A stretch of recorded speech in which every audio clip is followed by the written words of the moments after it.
Ask anyone who has ever wanted something badly enough if their belief in getting it actually mattered, and you tend to get one of two answers. Those two answers have been quietly at war for a very long time in academia. The first line of thought comes from the people who swear that belief is everything, that what you hold in your mind becomes the life you live. They'll tell you that the universe is listening, that confidence bends the world toward your will, that the moment you truly believe in getting what you desire, the path to attainment shows itself. And honestly, I think anyone would want this to be true. It simplifies things in a certain manner that is focused solely on the inner contents of our being. Now, the second line of thought comes from the people who've heard all that and roll their eyes. To them, belief in itself is a bedtime story you tell naive little kids. A soft little lie we tell ourselves so the fear of failure doesn't swallow us up.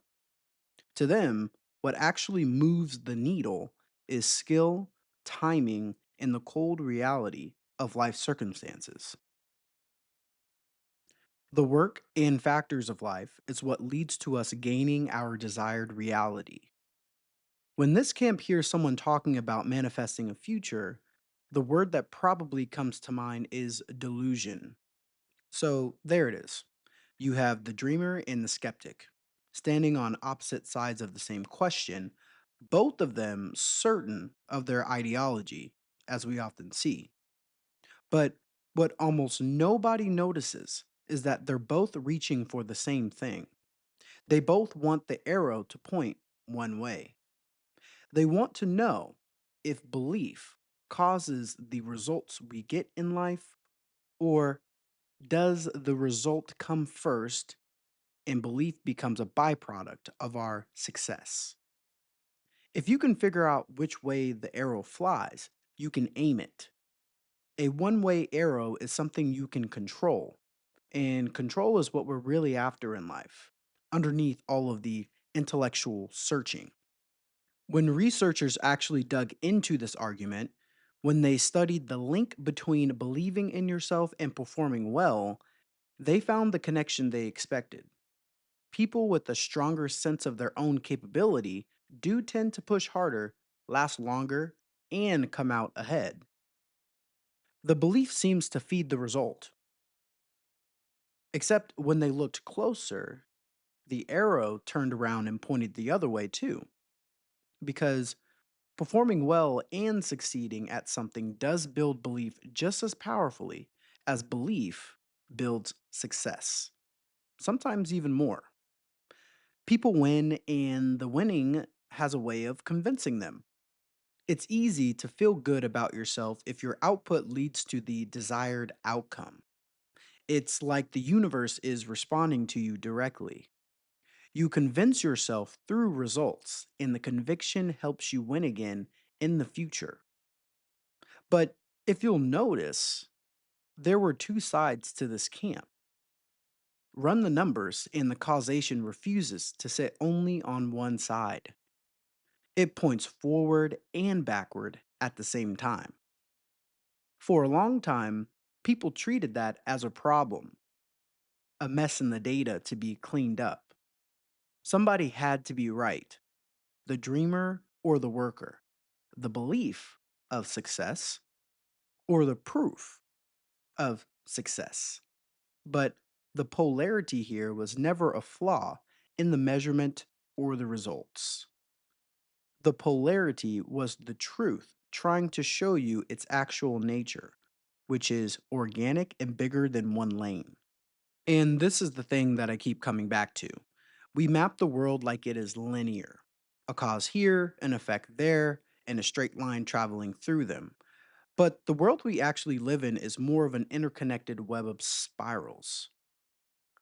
Everything leans on everything else. Everything is interconnected in the universe because there is no separation.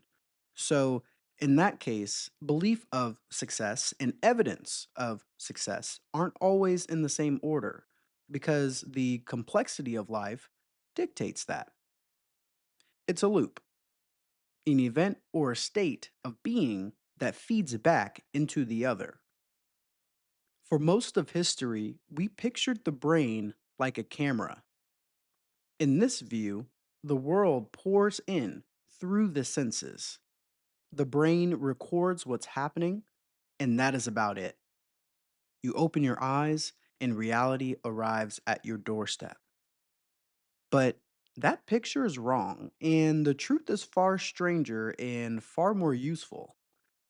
Your brain doesn't wait for the world, it predicts what it will encounter in the world. Every moment, it's running ahead of your senses, generating its best guess about what's out there based on everything it already believes. And then it checks that guess against what actually comes in through the senses. What you experience as reality is really a negotiation between what your brain expected to find and what the world pushed back with. Perception itself is a feedback loop. Your expectations shape what you see, and what you see reshapes your expectations, and neither one is ever fully in charge of your mind. You don't just receive reality, and you don't invent it either. Now, the most famous evidence that belief is real is the placebo effect. For decades, we explained it with a kind of embarrassed shrug. You give someone a fake pill, you tell them it's medicine, they believe the lie, and the belief tricks the body into healing. This is very amazing and speaks to the power of belief itself. The active ingredient in these situations, supposedly, was the deception, which made placebo feel like a trick, something that only worked as long as you could fool the person. Then, researchers tried something that should have been impossible. They handed people a sugar pill and told them the truth. They said it plainly: this is a placebo. There's no medicine in here. We both know it. And the people got better anyway. Their pain dropped, their symptoms eased, with full knowledge that they were swallowing nothing but sugar. This detonates the old story, because if the placebo effect works when you know it's a placebo, then the lie was never the medicine. The healing was never riding on deception, it was riding on something else entirely: the ritual of taking the pill. The body's deep and ancient readiness to respond to a signal that says help is coming. The brain's prediction of relief, setting the relief in motion before the actual relief arrives. Belief doesn't have to be true to start working, it only has to start a process. So, what is that process, actually, once it starts? You might imagine the thinking part of your brain, the prefrontal cortex behind your forehead, lighting up and sending healing signals down into the body. But that's not exactly it. Sure, the prefrontal cortex is where the expectation of your desire is generated, and it is where the prediction of relief takes its shape, but it was never doing the healing itself. Think of it as the fire lighting the fuse. The real work happens further down in the older and quieter machinery of the body you never have to think about: the brainstem and the circuits that have been running our bodies for millions of years. The body doesn't have one central area that tells you to heal or stay healthy. It keeps a whole workshop of specific tools, and the prediction in your mind of healing makes your body reach for the exact tool the moment calls for.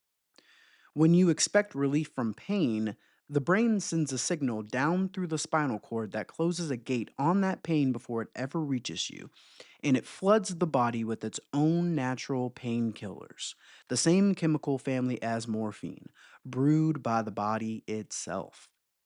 And we know that's literally happening because of one fact. If you give someone a drug that blocks opioids and then hand them the placebo, the relief falls apart. You can't block a feeling with a chemical. You can only block a chemical with a chemical. So the relief was always chemical. The sugar pill talked the body into making its own drug. That is probably mind bending, and it gets stranger than that. Because in conditions where the brain has run low on one specific chemical, like a neurotransmitter, for example, the simple anticipation of getting better has been shown to make the brain release that very chemical, which is the exact ingredient the body needed to be released at that moment. The body doesn't just heal at random. It can answer a precise request with a precise supply of the exact medicine the body needs, like a pharmacy that only fills the prescription once it believes the prescription is coming. Once again, the anticipation of healing starts the healing process. Whenever you experience sickness, pain, heaviness, achiness, it is never just coming from the body. Your brain builds that experience, and it builds it partially out of what it predicts you're about to feel or experience. This is why some people in one household can get sick while others don't. Part of it is immune system function, and part of it is fear and expectation. So, when the prediction turns toward safety, toward relief that is already on its way, the brain follows that path. You weren't imagining the pain, and you weren't imagining the relief. Both are real. But the weird thing is that both were authored, in part, in the same place by the individual. Although, it is important to note that this is not a hidden command that regrows a limb or dissolves a tumor on command. It works on the systems your brain already governs: the pain, the stress chemistry, the inflammation, the felt weight of being unwell. The wonder was never that a thought could control the laws of physics. The wonder is how much of your suffering or dissatisfaction is already being managed from the inside the entire time, waiting on a signal to tell it to go the other way. This is an immense power we have within us. This is a process of creation, sometimes a subconscious one. The body never really decides to heal on its own. Sure, it is always listening, it is always waiting to be told what is coming, but belief, whether that belief has footing or not, is simply how you change the message it gets to hear. This is why the mind body connection is extremely important. All of this quietly dissolves the skeptic's favorite weapon, which is the word delusion. Because the question was never whether the belief was perfectly accurate. A belief can be wrong in a sense and still be the thing that moves your body in the right direction, focuses your attention, and gets you off the floor. The accuracy was never the point.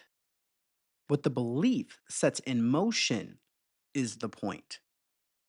Watch how the same loop runs through your attention, because there's a thing you felt maybe 100 times or more.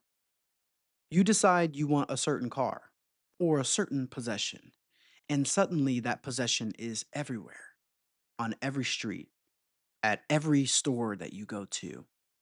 Like the world conspired to surround you with it overnight. The world didn't change. Those possessions were always there.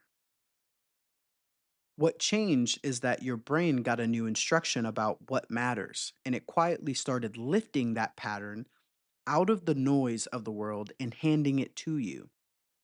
Belief works the same way on opportunities we might have.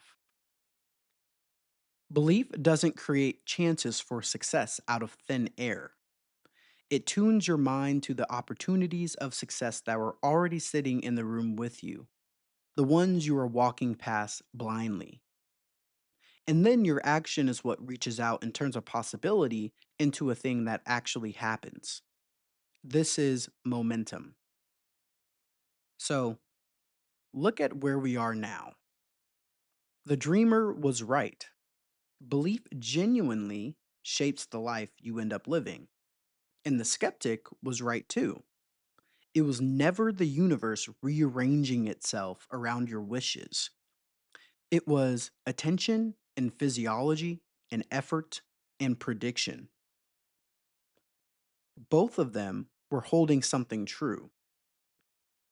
The dreamer feels the truth that belief moves the world. The skeptic feels the truth that the world has to be worked for. It's part of the same process. This is the part that I think is bigger than self improvement because think about how we argue. Turn on two channels covering the same exact event, and you'd swear they were reporting from two different planets. One frames an event as a tragedy, the other as a triumph. And the odd thing about the world is that each channel is selecting real facts, true facts, just from opposite ends of the spectrum. Neither side is hallucinating, at least not always. They're both standing in front of the same reality, describing the slice of it they can see from where they're standing, and calling the other side liars for describing the rest of the truth. Now, let's be fair, sometimes the truth is one sided, but that is a rarity. We treat this like a sickness that is unique to politics, but it is not. This is the feedback loop we just described. It's partial truth mistaking itself for the whole truth. There's an old story that has survived for thousands of years as a great metaphor for this, because it is continually true. A group of people in the dark, each one touching a different part of an elephant. The one holding the trunk of the elephant is certain he's found a snake. The one against the legs of the elephant swears it's a tree. The one by the elephant's ears feels a fan. And the one at the side of the elephant feels a wall.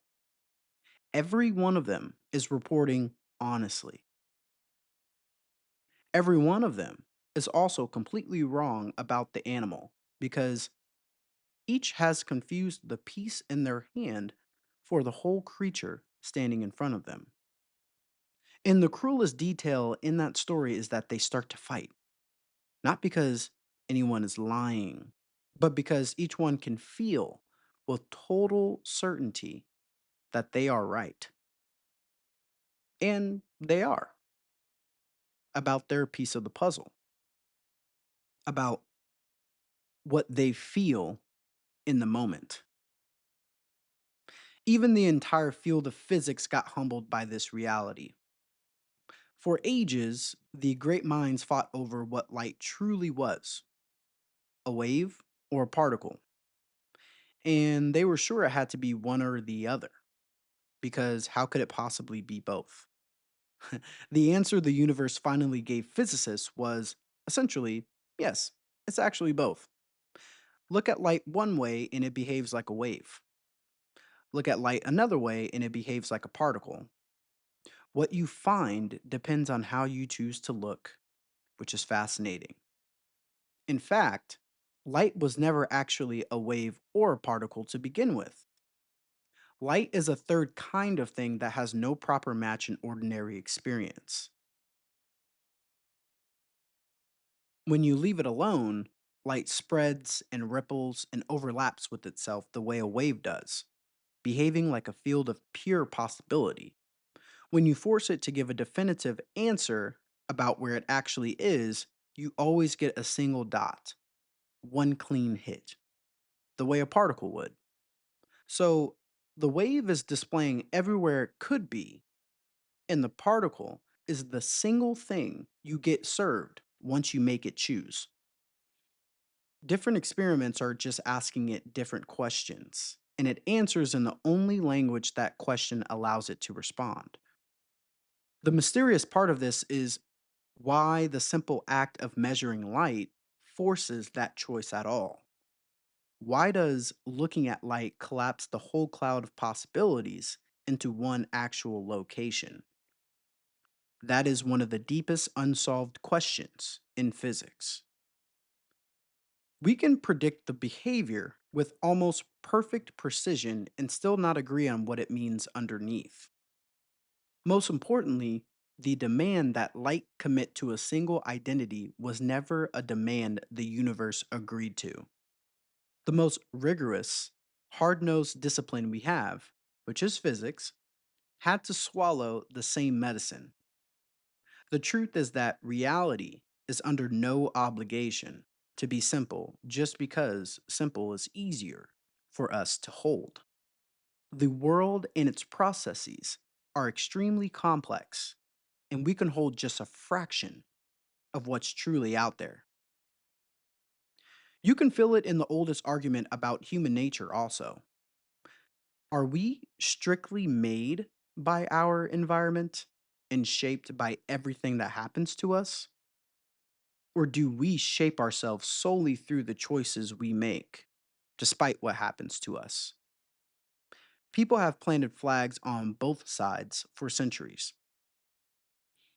And the honest answer, the one that may be hard to live with, is that both are true at the same time. The environment carves deep grooves into who you become, and you still pick up the chisel. Nature, nurture, and choice are all tangled in the same feedback loop, influencing each other the whole way through. So, why do we do it? Why do we keep grabbing one end of the rope and swearing it's the whole thing? I think the answer sits right back in that predictive mind we have.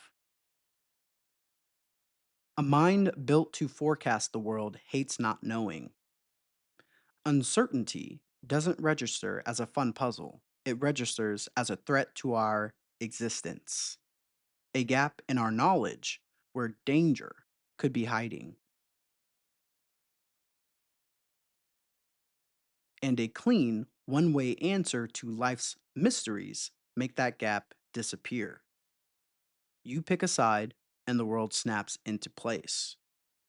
You know who's right, you know who's wrong, you know what to do and what to defend. Certainty feels like safety. So we make a trade, almost without noticing. We hand over the messy truth in exchange for a side we can stand on. The complexity of life is harder to hold than the line you've drawn in the sand. It is unequivocally easier to hold the line on what you believe because what you believe becomes the answer every time. It saves cognitive energy. And here's the turn, because I don't want to leave you in the cold part of this. The moment you stop demanding the arrow point one way, you get something better than certainty. You get the feedback loop itself. And the loop is a tool you can actually pick up and use to your advantage. Once you understand that belief in success and the results of success feed into each other, you stop wasting your life waiting at the starting line for proof that you're allowed to begin. You stop standing there like a person sifting through old dirt, looking for some buried evidence that says it's safe to believe in yourself now. You become the one who builds the life you want. You lay down a belief you haven't fully earned yet. You let it move you and you act. You let the action earn you a sliver of real proof, and that proof raises your inner belief, which fuels the next action you'll take. Around and around. Each turn of the upward spiral lifting you a little higher than the last. That's the secret the dreamer and the skeptic both missed by just standing still in their silos. Belief is not a lie you tell yourself, and it is not a magic wand. It's the first push in a spiral that was always going to need both your faith and your hands. So, believe enough to move enough to earn the belief, and let the spiral carry you somewhere a straight line never could. The next time you catch yourself waiting, maybe even paralyzed, for someone to prove that your belief is justified before you'll let yourself act, remember what the placebo does. Remember what the predictive brain in your body right now does. What the people in the dark around the elephant never figured out. You were never going to find the proof first. Proof is on the other side of belief, and belief is on the other side of proof. The only way to reach either one is to start turning the wheel before you feel ready. Like riding a bike, even though you've never ridden one before. A law of the universe is difficulty at the beginning. But just like everything else, you eventually get comfortable and master it. You already have everything you need to take the first step, and you always did. Everything you want is within you. That was never the question. The only question was whether you'd keep waiting for direction or finally take control of the wheel and begin your journey. This is Mind Odyssey. Thanks for listening. Please like and subscribe if this opened your eyes to something new, and share this with the people you love. I think anyone could benefit from understanding that complexity doesn't always call for a straight answer, and that's okay. The power is within us to take action anyway. We'll continue this conversation down the most natural path on the following video, but until next time, mull this one over.